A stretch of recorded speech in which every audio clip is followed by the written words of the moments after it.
Chapter 29. Witch Hunt. The abrupt landing stirred all three of them from their nap, and the opening of the hangar was accompanied by yawns and stretching.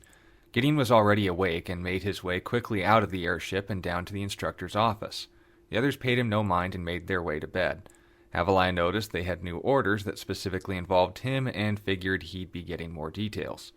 Though she was concerned about the nature of those orders, she chose to let her fatigue win the battle for her attention and was looking for any solid surface not currently covered in lancers to lie down on. They all made their way to their dorm and didn't even bother to cover themselves in sheets. Daniel and Olivia gave each other a courtesy head tap and both went to their separate beds until the promise had actually been legally made. Havilah drifted off to sleep faster than Olivia could begin snoring, and her last thoughts were of the message the instructor had left on Gideon's scroll. "We've tracked down your mother. See me right away. It may be best if you do this alone." Gideon made his way to the instructor's office and found him brooding over a fiction novel. Gideon chose not to comment and waited at the entrance to the room. He let the cover fall slightly and acknowledged his presence. Gideon took this as an invitation in. "You called, instructor?" His eyes went back to his book. "I heard you accomplished your mission. Abimelech is dead?" Gideon nodded. "There's always going to be more bandits, but a dangerous one won't be able to hurt anyone anymore." The instructor continued reading and allowed a long moment to pass.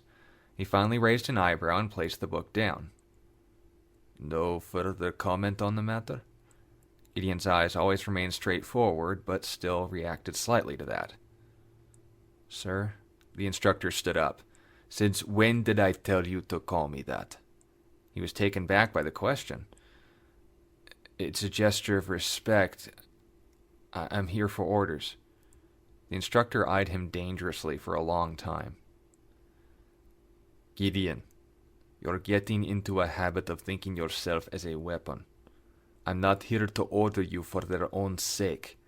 I need to ask what you're actually here for. Daniel has seen his past, Olivia has established her future. Havilah is sorting out her present. Where are your eyes in this? What are you going to do with what I've taught you?" Gideon glanced briefly down at the story lying face down on his desk. The instructor allowed the topic to be changed with a sigh. "New curriculum. There's some profit in illustration over just cold hard facts. I hope it impacts the next generation at a deeper level than my efforts were in the past." It was Gideon's turn to call the instructor out. "You don't seem convinced of your own words." Their exchange held in the air a few moments longer before they both decided to take a seat. Gideon rubbed his eyes from behind his visor and sighed. "I'm sorry. It's been a long night." The instructor leaned back in his chair. "You looked into his eyes, didn't you?" Gideon nodded, not releasing the pressure across the bridge of his nose. "Why," he began. "Does he look exactly like you?" the instructor continued. "I've taken steps not to ask questions that won't change anything, even if I had the answers." He stood up and made his way to the photograph taken of them when they had just received the technology to do so. It had browned with age, and the case held it together more like a puzzle than a complete picture. "Havilah and Olivia were refugees picked up by Huntsman. Red and his team were transfers from Beacon and Vale. I found both of you." He set the photo back down again, consciously reminding himself not to take it in his hands again. "I can't speak for others, but you can't move on in life until you know what you're moving on from. I have never withheld anything from any of you. The moment it came to my attention, I was made sure we all grew together. But this is an opportunity for you to outpace all of us. But before you take this next step ahead, I need to know if you're ready for it." Gideon was taken aback by the grief-laced candor in which his instructor now stood. It almost as if a man so accustomed to truth couldn't contain himself after studying so much fiction and called him merely to vent. Whatever had happened to his mind after making contact with Abimelech's, it had reshuffled his priorities. The perspective was almost refreshing. He no longer cared. There was appreciation for Havalia's charity and even his instructor's caution towards his mission, but it was nothing more to him now. All that mattered was to see it through. All that made him matter was to see it through. "I am," Gideon replied monotonically, trying to hide the early manifestations of impatience. The instructor looked like he was about to send him out of the office and have him wait, but instead he just let the file fall in front of him and made his way to leave. "It's your decision. No, you won't make those choices without having all options available to you." A moment's hesitation passed before he reached out and began to read the file. Pages turned one after another that fell into line with everything he had learned over the years, from theology and ancient history to morality and ethics. The witch. Another bandit leader? The instructor shook his head and left the room. He turned back to the photographs taken of the location where the target could be found and saw more grim than he had ever seen in his life. After allowing himself a moment to weigh his options, he considered the cost of going alone. His mission was one death, not to level a castle.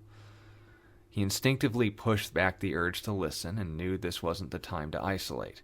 He took the papers in his hands and made his way to his dorm, hoping his friends would be there to talk more sense into him before he did something he would regret. They were sleeping. That was always something he envied about them. In the long hours of the night, he was left alone. His physiology ached against what seemed like a wound in his mind. His body needed sleep, yet his nature seemed unfamiliar with the concept. He didn't want to interrupt them from such a gift that only came to him by force.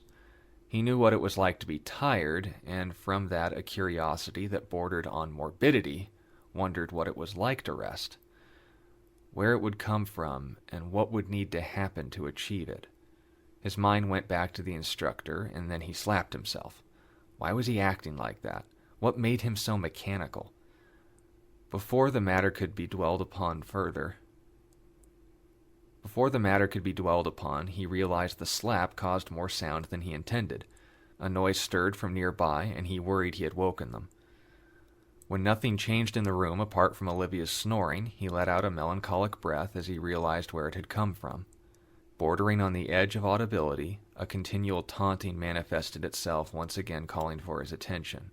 His grip tightened around his sword, and its violent bond to his body sent a shock through him that brought a moment's motivation to keep ignoring it. He turned to leave and look at the file for a map to the location. A large hand on his shoulder stopped him. Turning back to find it was Daniel, he gave an apologetic nod for waking him, hoping not to spread that misstep to the others. He waved the gesture away and held the door open for him as they left the room together. "Struggling again?" Gideon looked down as he made his way to take a seat. "I'm just tired." Daniel leaned back in response to that. "He did a number on us, didn't he? Abimelech, I mean." Gideon took off his visor and wiped his eyes. "I got a new mission from the instructor." He set down the file between them. An unseen force took the file up and seemed to levitate in midair. "You too?" Gideon lamented. "Oh no, don't get sad. I just needed a nap. That's all." She appeared before them and joined their circle. The door slowly opened behind them to reveal Havalia was awake too. "I appreciate that you wanted to tell us, but what aren't you telling us?" Daniel looked back at the doorway. "Leia, not now." Gideon waved him away. "The instructor thought something was wrong. In all honesty, I didn't care much for what he had to say, and it seemed to hurt him." Havalia leaned on the doorpost. "Like you snapped at him, or?" Gideon shook his head. "I just took the orders and didn't ask questions." He knew that wasn't what had hurt him, but without another perspective, he couldn't find what he had said as appropriate for the moment. Daniel patted his friend's back. "He cares. That's not a light burden to carry for one person, let alone a school." Gideon nodded and played the conversation over in his head one more time before the whispers came up again. He quickly changed the topic and gestured to the piece of paper the now visible Olivia was still holding. "There's another person we've been called to take out. It's from Beacon. Havaliah's ears twitched. Another bandit? Gideon shook his head. That's what I thought too. But no, the information we know is what we're given. She's very old and very dangerous. Apparently the Queen Abimelech served. Olivia blinked away the obvious weight his name still held given the last several months of their lives. Well, it'd certainly give us smaller fish to worry about if we fry the shark. Even Havaliah took well to the joke. So, another night mission? She said excitedly. Olivia shook her head and held up the photos. I don't think it'd make a difference. The consistent dark palette around the black pool suggested that it'd be the same either way. Daniel looked at the two girls and gestured back to the room. They nodded and made their way to get dressed with them outside. Are you okay? Daniel repeated. Gideon rose to his feet and put back on his visor. No, I mean yes. Don't worry about me. I promise I'll be useful. Daniel's head tilted slightly. What does that have to do with anything? But Gideon stopped listening and started making his way back down the hall. A conciliatory hand reached out and then briefly pulled itself back as he saw a familiar stride that was now setting into his friend. He got to his feet and caught up with him. None of us ever knew our families. Gideon turned around. What? Daniel repeated himself. None of us ever knew our families. Abimelech showed me how mine died by his hand.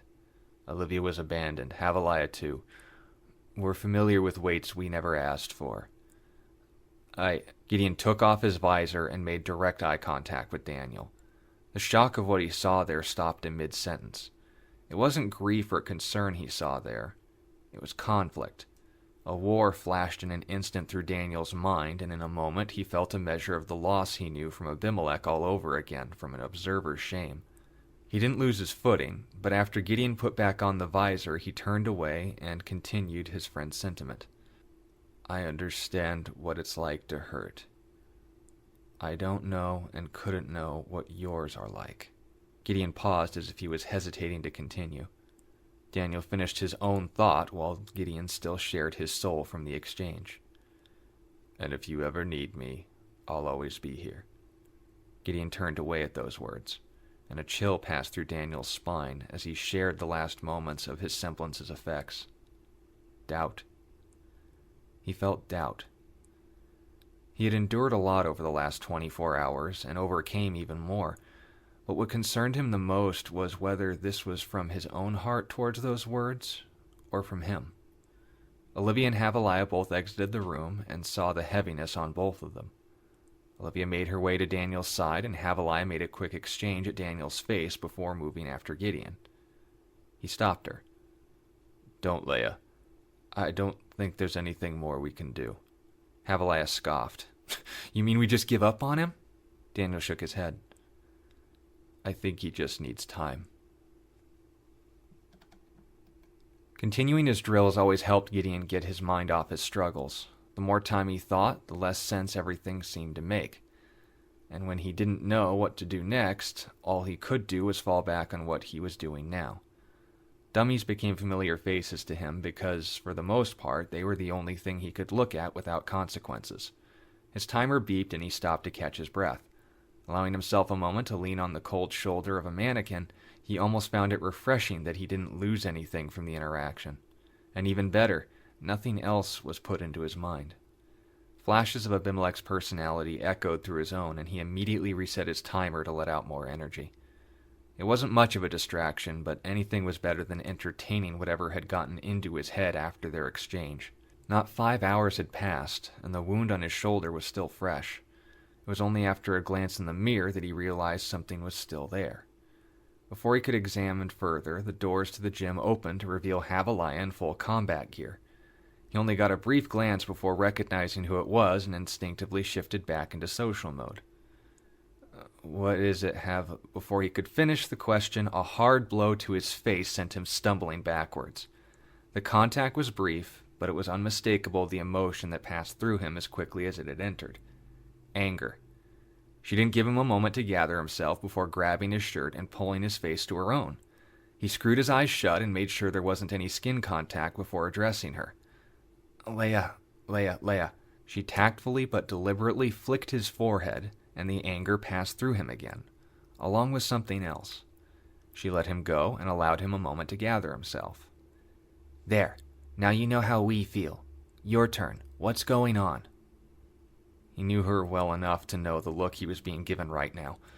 She had shot duller daggers at Grimm compared to the scrutiny he was being put under at the moment. She cared at least. That much was clear to him. He fought for the right way to respond. Was it stress? Anxiety? Should he have her examine the wound on his back? Perhaps it was just the sword. Perhaps, he finally conceded. It's just me, Havalaya. It's just me. She knew a dismissal when she heard one and made another move to charge him. He braced himself, but no blow came. She had rushed out the door. Where to, he did not know, but the message stung all the same. He knew he had blown it and made his way out of the gym after her. He made a move for the door and saw the moment they parted that Olivia and Daniel were standing behind her, waiting for him. Daniel lifted his chin slightly, waiting for him to talk. I'm sorry, okay? I don't know what's wrong. Olivia slowly moved to take his hand in her own. They understood. They always have. The longer she held on to him, the more the arguments against his fatigued conclusions found purchase. He let out a slow and steady breath. Thank you, Livy. She leaned herself up to hug him, allowing Daniel and Havalaya room to join in. Let's deal with this witch, and then we'll figure out what's going on with you. Gideon was released and began rubbing his shoulder. I think it might have something to do with this. He pushed aside his sleeve to reveal the scar on his back. Daniel leaned in closely and began to brush it. Slight winces came from Gideon as he felt two burdens leave his shoulders. What was under an ounce physically lifted the equivalent of a ton from his psyche. He brought his hand before them and revealed a splintered rock not unlike Abimelech's claws. Well, there's your problem, he enunciated forcefully. Is there anything else we can do for you? Subtle laughter echoed through the hallway as Olivia and Havalaya exchanged a glance at the stone. It's a good thing we didn't leave a little thing like that alone, Havalaya noted, recalling their hours studying infections. Olivia shrugged. I've yet to find a solution where a hug wasn't a viable option.